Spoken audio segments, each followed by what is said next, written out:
All right, those bolts were surprisingly loose. So easiest way it looks like to take this thing out is from the inside.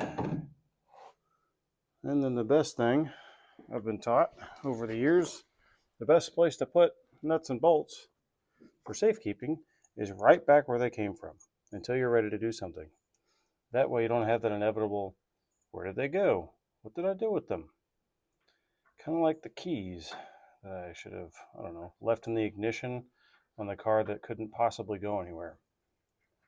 But, you know, we learn new stuff every day. All right, so taking a little better look at this under the light, one thing that sticks out to me that it's most likely original is the riveted in ball joint, because no one would really replace them with rivets, you would think. And a joint that looks like it's been so force-fed grease over the years it doesn't really know what to do. You can see their bushings are cracked pretty much all the way around. So it's a good thing I'd go ahead and did this while I'm at it. What I'm going to end up doing is I'm not going to do like, you know, a perfect restoration on this because, you know, I want to just leave it kind of the way it is. I want to drive it sooner. So I'm going to knock all the surface stuff off there. And, you know, if there's any actual rust other than surface, I'll probably hit it with some Rust-Oleum or something like that, like a flat color. But I'm not looking at some sort of perfectly restored surface. But we'll see what happens as we go through this. So I guess next we're going to go over to the lower control arm, which probably won't be as fun. Much bigger nut and bolt, one that was subjected to more of the, you know, the road spray and all that stuff. So I look forward to that one as well. And yet another super fun ball joint to most likely get out. So we'll see how this one goes. And we run into our first roadblock, which is something that all of you know when working on cars is you're like, oh, I have the socket for that. And then you realize you bought the set that stops just shy. Inch and a 16th, no 50. So now we get the fun of going to buy individual sockets until we find the right one. You know, super fun. Which means I'll obviously have to get two to get the other side and hold it. But I'll never have to do this again. All right, so there's several schools of thought on how to remove these older riveted on ball joints. So you can see the one on the top, it's much more concave. So probably not the best idea to start with. I've seen some guys do an air chisel and just knock this off. Those are better mechanics than me. I think what I'm going to do is I'm going to use a little starting punch, get a pilot, and then I'm just going to drill the face off of here and then just knock it out. So I'll have to knock this ball joint up in the center, and I'll probably screw up this boot, but you know, what are we doing this for? So we'll see how this goes. So carnage to ensue. All right, so once again, I've seen this done a couple of different ways. Some guys have those fancy punches that have like the little ratcheting accident or action thing. I'm just going to use this old chisel that has somewhat of a point. I'm going to start it right in the middle. I'm going to beat the cahooties out of it and then start with a smaller drill bit and work our way up. I'm not trying to drill into this, obviously, and I'm not trying to drill down into this much. I'm really just trying to remove the face of this so I can knock it off, and then the rest of it will just come out. So we'll see how it goes. All right, you fellers are getting this bloopers and all. I'm not editing nothing. So typically when you start drilling into a perfect circle, you want to start in the center, not what you might think is the center, and then you end up with this, which is fine. It's extraordinarily thin down here. It's almost flush. I'll end up being able to knock this over because it's now fairly non-resilient, and we'll go ahead and finish that out, and then we'll do a better job on these two. Well, this just shows how long I've been out of doing this kind of stuff. So first one, like I said, I didn't drill the hole perfectly centered, and trying to punch out, even though I got the top of it off pretty easily, it's not wanting to come out of the hole it's inserted in.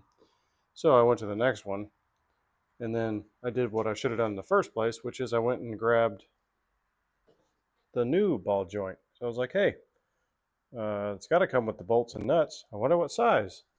This size. And it turns out, even after you punch out that rivet, you got to drill out the hole to be just a little bit bigger anyway. So that's going to make things slightly easier on, at least on this one. This one should still be fun. So, lesson learned.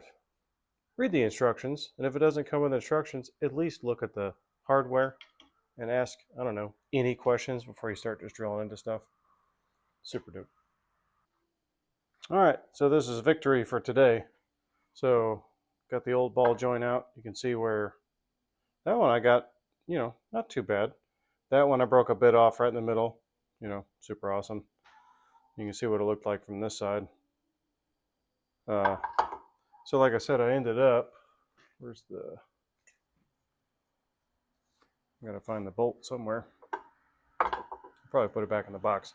Anyway, but I test fit the bolts now, so these are all drilled out to the correct size.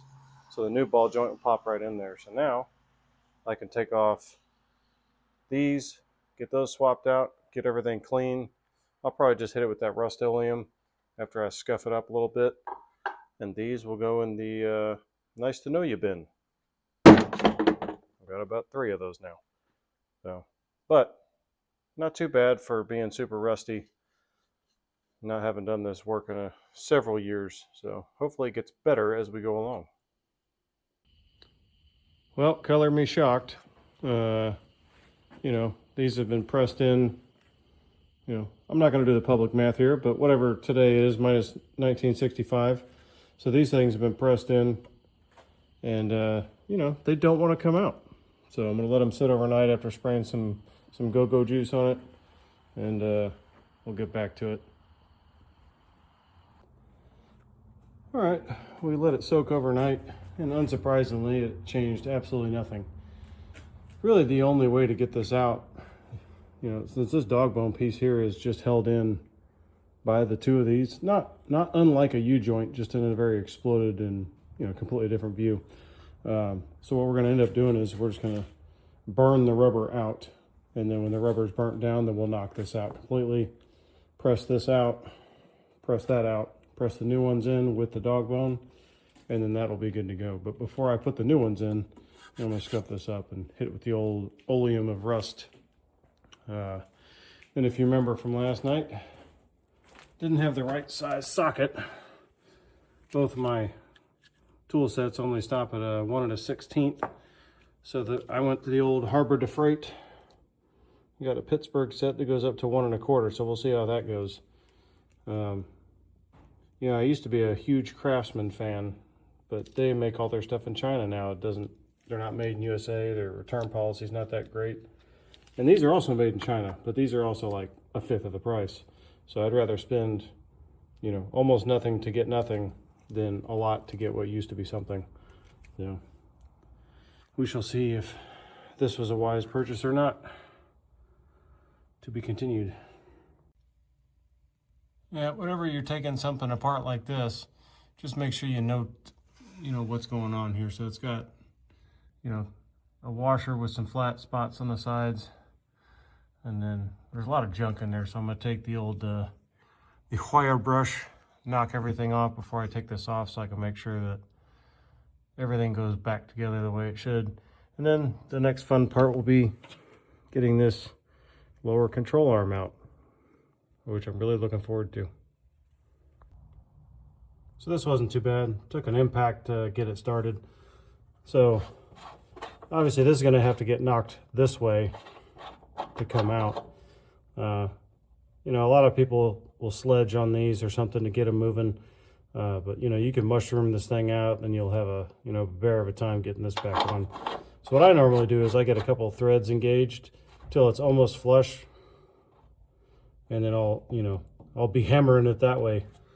I've had better luck that way, but we will see what ends up happening. Once you get it started, then it's a much less risk to take the nut off here once you get so close that you can't hit it through anymore. You can get a tap on there, whatever you need to knock it all the way through. Once you knock it all the way through, the lower control arm may or may not come out. This one, as lucid as it is, probably seems like it's gonna, but we will see what happens.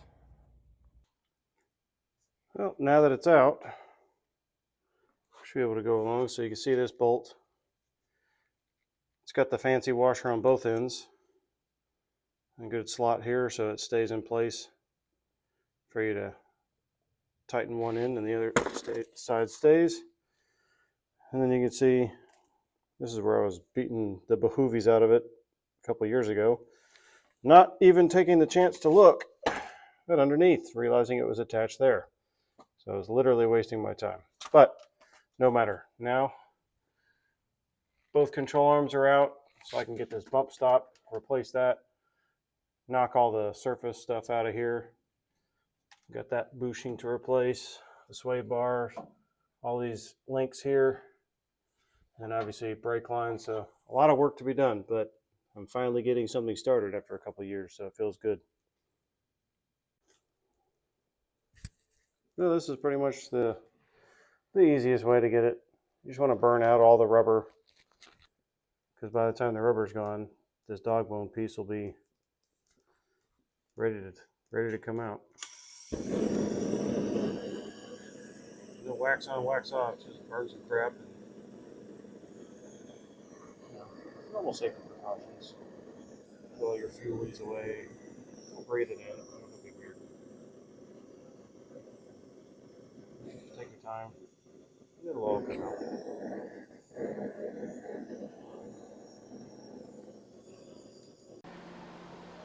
Alright, so that was fun. Took a lot of heat, and I ended up using my air chisel on the vise to basically take the dog bone and hammer it all this way, remove the bushing and the rubber from here, hammer it that way, same thing. This thing's still very hot and sticky, but now the dog bone's out. Clean that up. Now you can see it was pressed in from this way, so I'll knock this one out this way. Same thing with that one. Then I can actually clean everything up. Got the ball joint out on this guy. It was quite a pain as well. Ended up boogering that up a little bit, so I'm going to clean that up.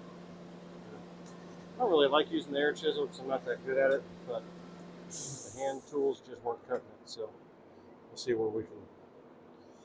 how good it can clean up. We'll go from there. Yay.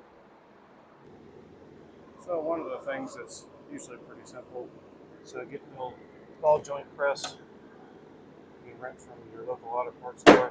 And if you happen to forget, like I did, that you rented it, you have now purchased it. So it takes a little while to get it set up on how you want to do it. But once it gets going, this thing's come right out. And you don't need an impact or any of that other stuff. Just a 7/8 made in the USA. More than enough. So these things, you just take your time. I've bent a couple of these trying to rush the process, as my brother can attest to. So step one complete. So like every time, these are standard press kits, and they don't always work. Meaning they don't always fit exactly what you have. So this bushing is just way too wide for all the pieces like that. So what I ended up doing was I grabbed one of these colors, get on the outside, flip it upside down like so, and built in some sort of this, that. This, and I just gave it the old bush kadoosh, and she came right out. So that's good enough for government work. Now I'm actually at a point where I can get both of these control arms cleaned and start moving on. Stick it around. So some of this is becoming a tutorial on how not to do things. So this is that dog bone that was in the upper control arm, and the way that I was hitting it out was on the outside of this. And then what I ended up doing was using my air hammer here, which has this little nice tapered end. And initially, it was about here, so I was like, this is great, it's not going to mess up the threads, and I'll get some good action. Well, I got the good action, and now I got some good action on the threads too. So a lot of you guys are watching this, and you're like, man, you're dumber than hell, boy. But not a huge deal. I got plenty of threads left. Got plenty of thread engagement that I can get out of there. I'll just run a tap down there and clean everything up, and we'll be good to go. The only thing those things do is keep the bushings from walking around. This is the important mounting points here. So This is, like I said, rapidly becoming what not to do, so learn from my mistake. Alright, so taking further inventory, realized that when I ordered the front end kit from Classic Industries, it doesn't come with everything for the front end. I guess I should have paid more attention. It did not come with his idler arm, which, by the way, was a gigantic pain in the batushki to get out. Had to have a buddy come over and keep this in from twisting around. Even then, it took a pair of locking pliers, a pickle fork, a lot of liquid wrench, and then some good bushka-dushkas on the air ratchet and the electric one. So, but now I need to get sway bar end links, the sway bar gaskets themselves. I already got this one on order. So then we should really be in a good spot to start cleaning everything up, painting over any real bad rust areas, which I mean, for as old as this is, you know, rust is rust, but can't fix everything, otherwise I'll never drive this thing. But that's some pretty decent progress for a single day, and we'll keep on moving. All right, so if we recall, on this dog bone piece here, I had wallered out the ends, and I said I was going to have to run a tap in there and then put a die on the bolts. So I did. So that provides us with today's lesson. So the end of it is, it went well. You can see the threads are cleaned up nice on both ends.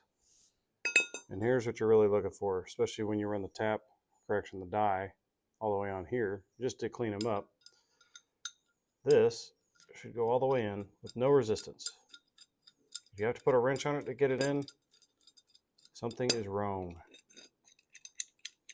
So you should be able to run it all the way down by hand. Now, a lot of guys say when you do the tap should go in by hand. I've never had good luck with that. Now the die should spin freely on here, but as long as you use some good lubricating oil, take your time, blow all the debris out, you'll generally be safe. Now, the mistake I made was I went to the old Harbor de Freights and I bought the $22 kit because it had the correct size, and it was a piece of junk. So I went back and exchanged it for this one, which was $90.